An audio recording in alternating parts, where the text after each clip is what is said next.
Hello everyone, I'm Extra Cheesy 87 and this is Let's Play Trails in the Sky, the third, part 52. In the previous video, we completed the Looking Glass even though we're still in here because I had to go back and open chests. We missed quite a lot actually. We didn't really get anything super great out of them. We got new weapons for Zen, which doesn't really matter because we're not really using him. We just had him for the Kalika fight. We got a new piece of armor, not really new, but we got another Gargan armor, and then we just got some ornaments, nothing super great. We got a wood gem. I think we already had the emerald gem. Yeah, I don't remember. But let's go back to base. And I guess we'll talk to people, and then we'll move on to the next area.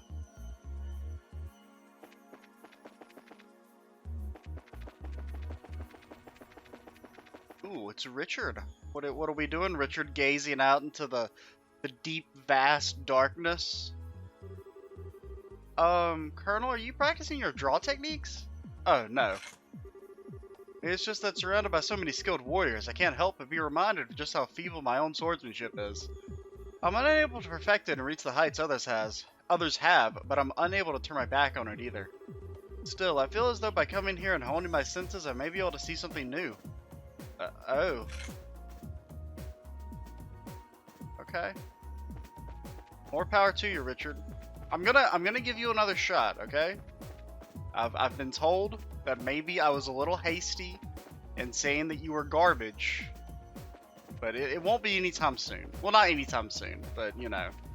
We may need him, actually, now that I think about it, he may be required for the next section. Based on him having a little scene there, he may be the next required character.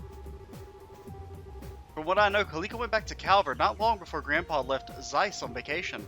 She just showed up at our house one day to tell us she was off, and that was that. Sounds about right.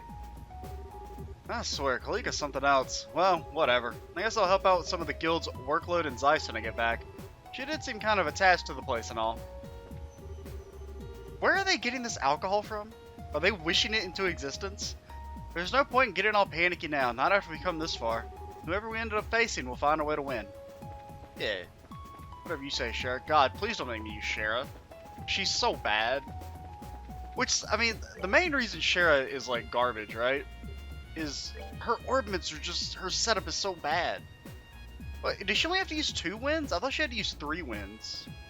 That's actually not as bad, then. I thought she was forced to use 3 wind quartz, which is just, the wind quartz are, like, not that great. Just in general. The wind spells are pretty good, but having to use 4 of them, or 3 of them sucks.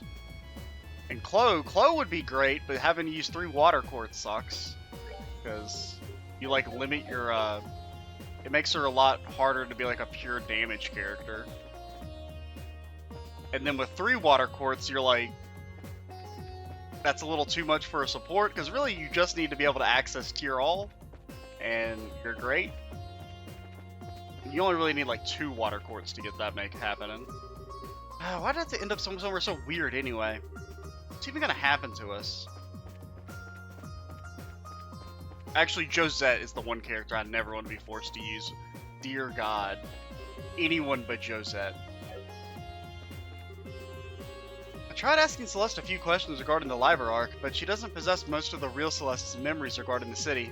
I can only assume she was given the bare minimum of information regarding it and nothing more. I decided to ask Celeste about this library a short while ago. She says this world is capable of absorbing information spaces into itself. The books we see come from the knowledge accumulated within, being drawn out through our own thoughts and existence. That's what she told me, at least. Uh-huh. I'll take your word for it. I assume that'll eventually maybe be important. What are we doing, Estelle? We getting some grub from the tree? I'm feeling kind of hungry, so I came over here to get something to eat. What are you looking at me like that for? Exercise makes you hungry. It's a fact of life. the Lord of Phantasma appears to have some rather capable warriors under his command. If that's the strength of the Second Guardian, I dread to think how powerful the rest will be. She wasn't that strong. I'd heard Kalika was able to make her way through one of the Shadow Towers alone, so she was clearly a force to be reckoned with. I wish I'd been able to meet her while she was still in Larval, to be honest. Yeah, I mean, she's strong, but she's not... She can't take us on 4v1. Some challenging looking books. Ruan Economics. Oh my god. So interesting. 100 Days War. Okay, in the spring, we'll read this. In the spring of 1192 of the Septian calendar, a single cannon shot shook the Hakan Gate, situated in the northern part of the Larval Kingdom. This marked the beginning of an invasion, later known as the 100 Days War, and the moment in which the raging Golden Stallion assailed the noble White Falcon. During this time, the Hagan Gate was little more than a reinforced medieval rampart. It easily succumbed to the round fired by one of the Empire's Renford Company-built orbital tanks, leaving a section of the aged barrier fractured beyond repair. And as the Larval Kingdom's other defensive walls were hit in succession by a fusillade of cannonballs, they too fell under the explosive impact and were reduced to a mountain of rubble. Declaration of War. At about the same time that the first cannon shot was fired, a single letter from the Erebonian embassy located in the royal city was delivered to Queen Alicia. More specifically, it was a writ containing a declaration of war by the Erebonian Empire upon the Larval Kingdom. In terms of diplomatic wisdom, the propriety of the declaration was established by being handled prior to the preemptive strike, but in this instance, there was hardly a difference in the time between when the two occurred. In short, firing the first shot at the exact moment war was declared in the Larval Kingdom made it possible for the Erebonian Empire to guise their preemptive strike as one of legitimacy when the first bombshell hit. This could be referred to as a new diplomatic war tactic, though one incapable of being employed without a meticulous level of planning used in concert with an orbital communication system. After the destruction of the Hakan Gate, the Imperial Army began its invasion of Liberal in earnest. Overall, its troop strength was made up of 13 divisional units. This proved to be roughly half of the Empire's entire military force, and was such a massive deployment that it exceeded 3 times that of Liberal's entire royal army. Dang, dude. That's a lot of soldiers. Within a month after the outbreak of the war, I mean, they spent half their soldiers on taking out Liberal, and they lost? Fucking nerds. Within a month, well, you know, it was technically like a tie or something, but they lost. Within a month after the outbreak of war, the Imperial Army had occupied nearly all of Liberal territory. Only the Gransel region and Leiston Fortress, situated just off the shore of the Valeria Lake, remained in opposition. So rapidly were these blitz tactics carried out that even the Calvard Republic, an ally of Liberal Kingdom, and longtime rival of the Erebonian Empire, never had the opportunity to dispatch auxiliary forces to aid its partner. However, in a following attempt by the Imperial Army to take direct control over the Zeiss Central Factory in Malga Mine, they instead found themselves on the verge of being forced to surrender to Queen Alicia, who remained entrenched within the royal city. 2 months following the outbreak of war, the battle situation was altered in a way... Wait, what? Can I go back? I think I misread that last sentence, but no one could have previously anticipated. Unbeknownst to the Erebonian army, 3 patrol ships were quietly being developed behind the walls of Leiston Fortress. Upon completion, they were put under the direction of veteran commander General Morgan, and a large-scale counteract was launched. These patrol ships, shielded by armor far superior to the tanks of their Imperial counterparts, and mounted with a substantial amount of high-performance orbital weaponry, had also managed to boost their speed to over 1,800 cells per hour. Using these crafts, an independent mobile force lauded as the elite of the elite, Liberal's forces mounted an attack and quickly recaptured the checkpoints connecting the various regions. And as the strike was underway, they simultaneously launched an amphibious attack on Leiston Fortress and one by one defeated the remaining isolated Imperial divisions.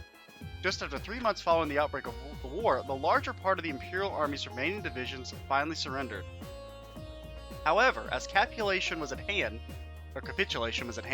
there were indications of a surge of further reinforcements from the Imperial homeland, a move which galvanized other continental nations to follow suit and join the Calvard Republic in supporting Liberal. Together they lambasted the Empire and a formidable group of allied forces began to materialize. Amidst all the chaos, the Septian Church, in cooperation with the Bracelet Guild, called for an armistice after approximately 100 days from the start of the hostilities came to an end. In the following year of 1193, at the Herb Royal Villa on the outskirts of the royal city, a peace treaty was signed by both the Liberal and Erebonian sides. Although no indemnification was made, an official apology was offered by the imperial government, as they expressed that they had, quote, made a grievous error attributed to a tragic incident occurring within their borders. Well, wasn't that just informative?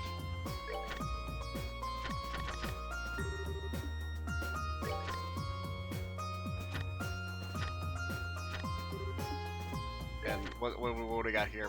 Okay, this is like a table of contents. There ain't even no freaking content there. How am I gonna learn about Ruan otherwise? I was reluctant to comment at first, but now I need to take a water break actually.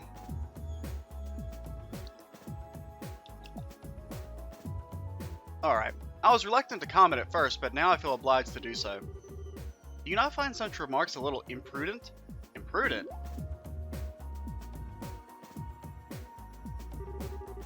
It's clear from all they've done so far that the Lord of Phantasma is our enemy.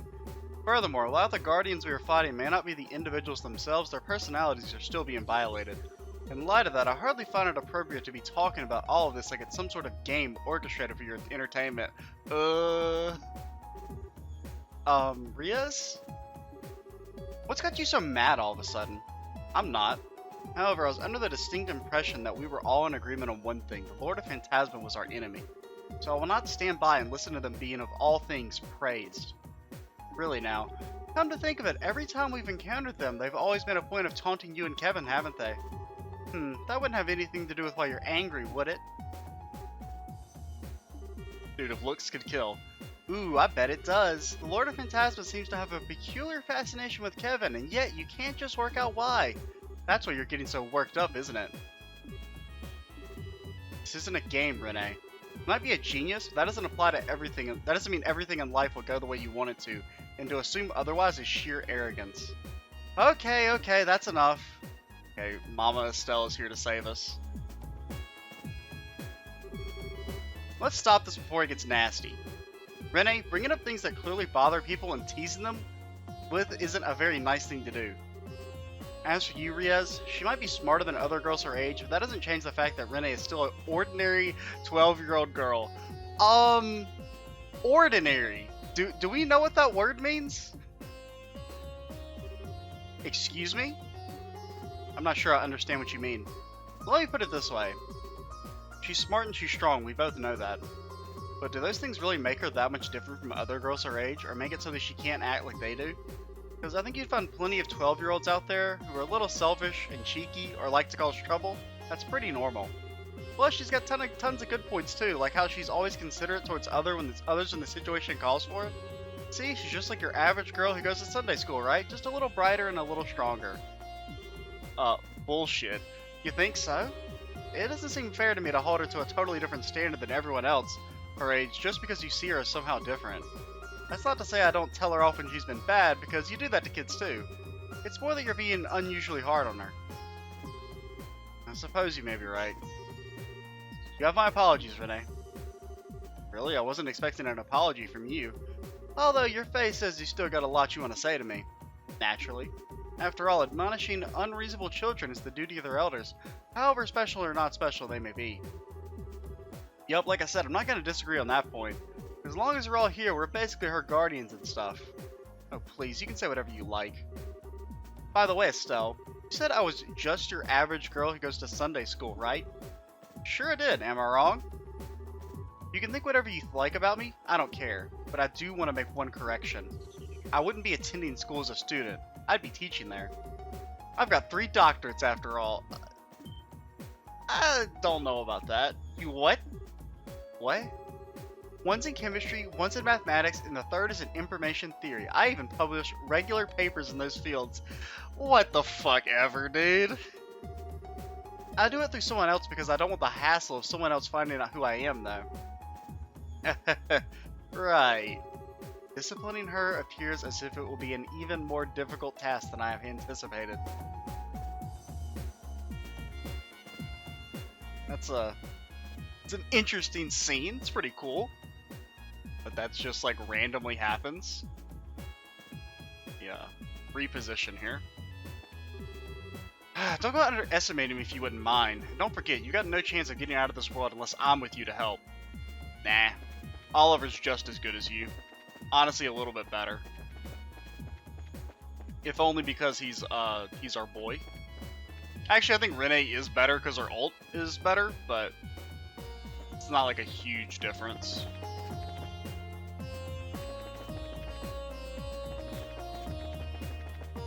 Have we gone over here? Yeah, that was the last area to explore. Then where's Riaz now? I guess that's what I'm looking for. If she was not still over there, she is repositioned. We spent 15 minutes. We have done nothing this video. Hell yeah. I love it. Riaz? No Riaz. No Riaz. Where did she go? Oh, there she is. What do you gotta say, girlie? Estelle really is too soft for her own good. Well, I don't know about that.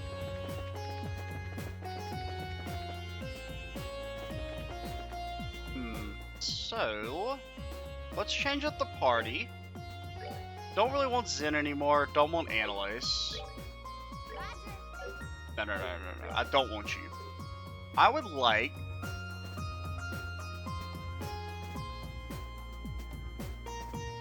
Well, for now, we'll take Agate and, like, Estelle. Just very temporarily. I'm not even gonna, like, equip them, because... I want to see what... I'm guessing... My impression is that we're gonna need Richard for this next section. I don't know, something about that little scene. It could be Renee as well. I'm trying to think. Which way do I go again?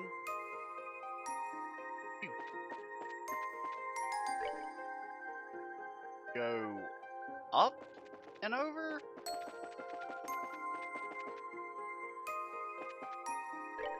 Let's see. I think it's this right here is where the fire door was at. I don't know why I'm attacking you guys, and why I'm doing it very inefficiently. I don't think Estelle has any ornaments equipped, so she's not she's in for a world of hurt.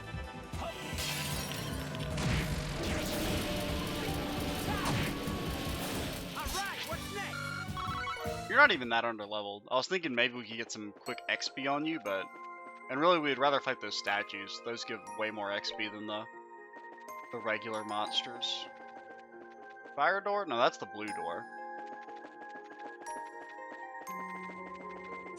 But was the blue door back on that last screen?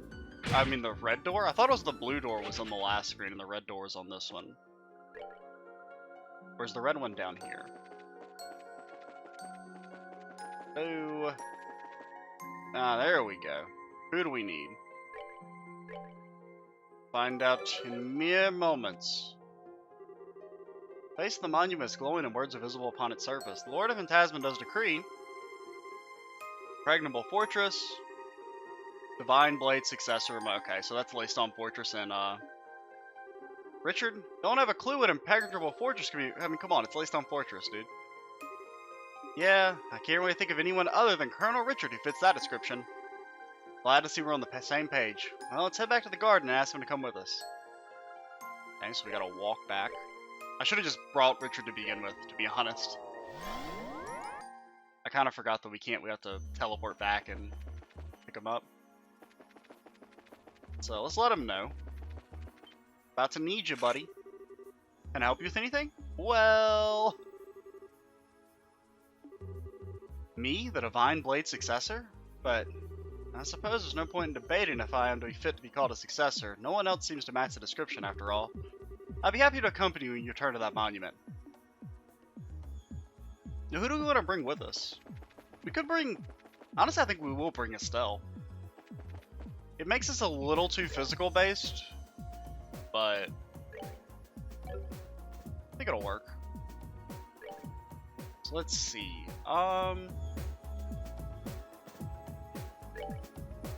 Where's the old Richard? Adequate performance. Wow. Tell me how you really feel, Richard. Oh god, I'm gonna have to set you up. You know what? What we'll actually do. Also, we did one of the chests. Well, actually, it wasn't a chest. It was like if you interact with like this little antenna thing in the base, it gave you 1,000 of each type of Sepith. So we have enough money to open that door now, which I think we're going to do. Honestly, just like take 1,000. God, it's still so expensive. I would like to give up. We're good on wind, so we can give up like 1,000 wind.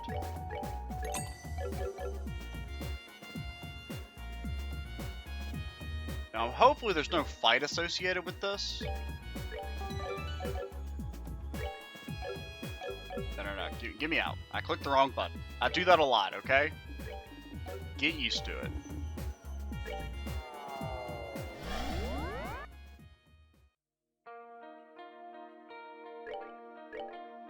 Okie dokie. Let's learn about money. Something.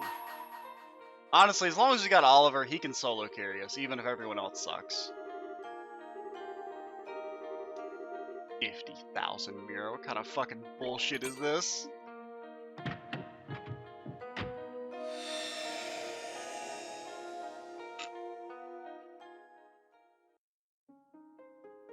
No battle, please.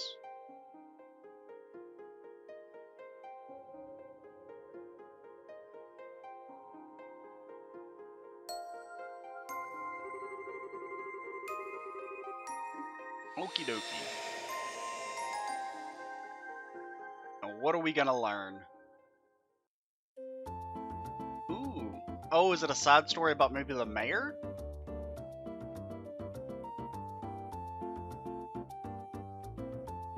I can't think of, I mean...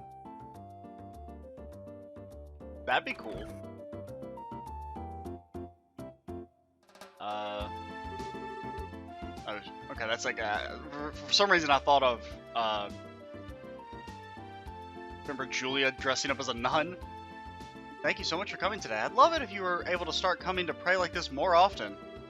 I'm afraid it looks as though I won't have a choice in the matter. If I show any signs of skipping mass lately, Lila gives me a stern lecturing. Rather fortunate to have someone like her by your side, you know. Nothing is more valuable to a person than someone who would chide them when they see them to be straying from the right path. Oh, I couldn't agree more.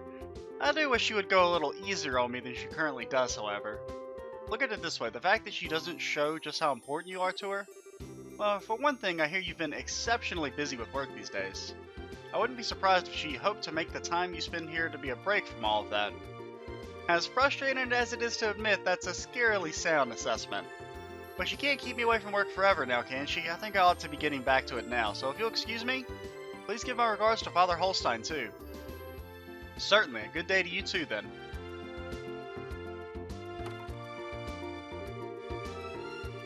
As if Lila wasn't bad enough, now I have Sister Rosa saying the same thing as her. Oh well, next up is expecting the market. I should probably get to doing that. I was expecting Lila to be here to meet me on the way by now, though. She's been awful cold to me lately, and I still don't have a clue as to why. I thought she was going to pray with me today, too, but she up and decided she needed to take care of shopping. Maybe I can grill her on it later. For now, I should hurry and get to the market. Isn't that Lila? That's her. Thanks, I really do appreciate your help today. Not at all, I should be saying the same to you. Anyway, if you need anything, just give me a call. I can always worm my way out of whatever's on my schedule to make time for you. Ho ho ho! I'll certainly keep that in mind. Please do, my little sister's been so excited for the big day already. It'll surely be one to remember. I'm sure. For now, however, I should really be going. Oh yeah, the mayor should be about done with mass right by now. Until next time, farewell for now.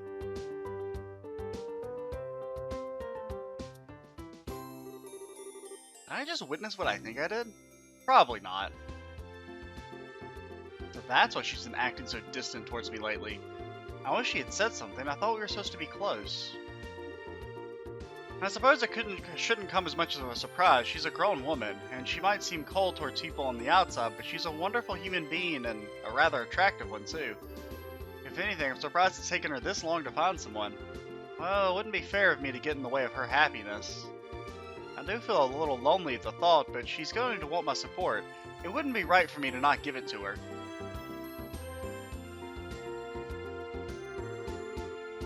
I'll have to apologize for being late. Hello. Might I ask what exactly you're doing? Oh, it's you, Lila. How long have you been there? You appear to be rather tired. This is why I keep telling you you need to stop overexerting yourself. Oh no, I'm not, I assure you. Shall we head to the market? Well, if you say so.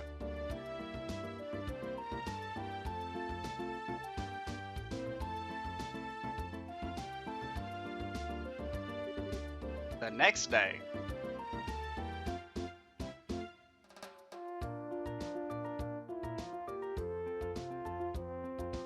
Dude, the Bose music is so good. It's got big Wind Waker energy. It sounds like something you'd hear in Wind Waker. It kind of reminds. I don't really know why. I don't know what the sound of this island sounds like. But it makes me think of that first big island you go to. In Wind Waker. Like the town place. I can't even begin to remember what it's called. It's been probably like 10 years since I last played Wind Waker, but that's what it's got. It's got big Wind Waker energy. Can I ask you to go over what you want me to do one more time, just so I'm not misunderstanding? Well, as I said, I would like you to investigate exactly what relationship those two have, as well as what kind of person the gentleman in question is.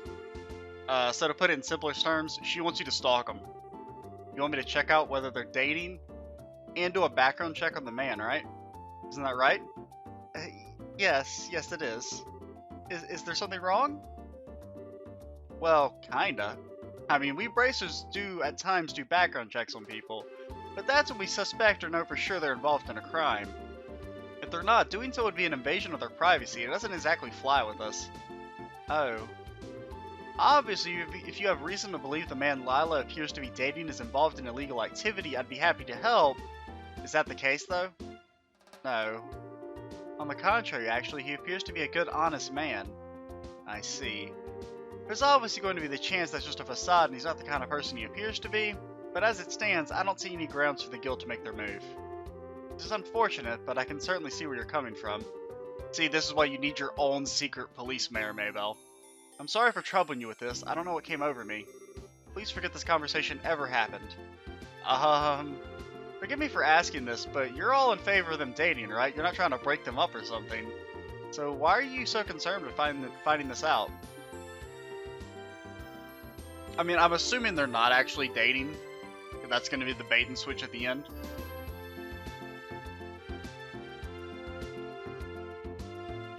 As I think you're aware, Lila lost her mother and father during the 100 Days War. As far as I can tell, the scars that left on her heart still haven't truly healed either. You know, something that reminds me, didn't you learn about Lila's backstory in a side quest in Trails 2? Like, in theory, you don't have to know about her, because I'm pretty sure that wasn't part of the main quest. That's what made that quest so cool, was that it was a side quest. I believe this is her first foray into romantic relationships, too. I'm just so worried about her getting hurt as a result of this. I'm not the slightest concerned about how noble the man's family is or how much money they have, nothing superficial like that. All I want to know is whether he genuinely cares for her well-being and will make her happy. That's all that matters to me. I see where you're coming from. Still, at the end of the day, that doesn't give you the excuse to invade the man's privacy or meddle in their affairs. I'm sure Lila will eventually tell me about what's going on when she feels like the time is right. I can ask her all my questions then. Now, this is good stuff. What do you mean? I completely understand where you're coming from here. I'd be more than happy to accept your request. Wait, I thought, are you sure wouldn't doing so violate the Bracer Code? Oh, no worries. The Bracer's Code's totally open to individual interpretation, so it leaves a lot of, to each Bracer's personal judgment. What's a little invasion of privacy between friends? I feel trying to follow the code to the letter and ignoring the feeling of those we're trying to serve, but misses the point of being a Bracer, too. So I don't think it's unfair to dismiss your well-meaning intentions as trying to invade someone's privacy, either. I'm gonna have to disagree there, Annalise. Leave all this to me. I'll get you all kinds of answers. Also, how stealthy do you think Annalise actually is? I appreciate you agreeing to do this for me, really. Just know that I completely understand where you're coming from earlier, so I want to ask that you... I do want you to ask that you invade his privacy no more than necessary. Is that fair? Perfecto! I hope this turns out to be something that'll really make her happy. And that was the day Annalise agreed to accept the mayor's request, immediately and enthusiastically beginning her investigation. Naturally, she was very cautious not to make both Lila and her presumed partner suspicious in the process. Testimony number 1, oh no.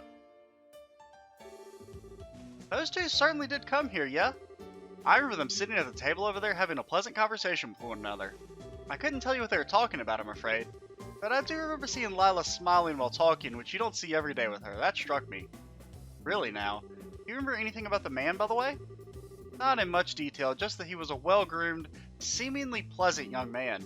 That's about all I can say, I'm afraid. I see. Can I ask you why you want to know all this? Well, you see... Wait, it's okay. You don't need to answer. They're in love, aren't they? It all makes sense now. She did very much look like a girl in love when she was talking to him, you know? So Lila's finally ready to begin her journey into adulthood, is she? Aw, how sweet. We don't know for sure yet. So please keep this to yourself, okay? Don't go telling any of the other customers and starting rumors. Not to worry, the secret's safe with me. No, it's not.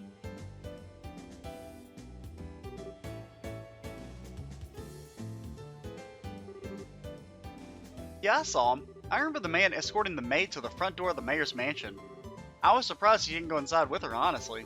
Whenever I take Mina home, I always do. Oh, Harry.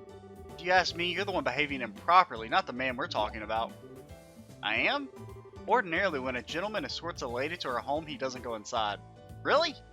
Really. But surely the fact that I do is a proof that we're that close, right? I wouldn't be assuming that if I were you. For one thing, those two seemed awfully close even without that, didn't they? I'm not saying that it's always wrong to go inside per se, but if that's what you want to keep doing, you won't see me stopping you. Okay. I will then. Why does everything have to be so much work when it comes to you? Thanks for the info. Now, while I don't think the side story is going to go on for too much longer, I think we are going to cut it off here. A little... Because I think if we try and do the entire side story, we're going to end up with like a 50-minute long video. Or like close to a 50-minute long video. So, we will finish up the rest of this in the next video, guys. I'm Extra Cheesy 87. Stay tuned for the next part. And, bye, guys.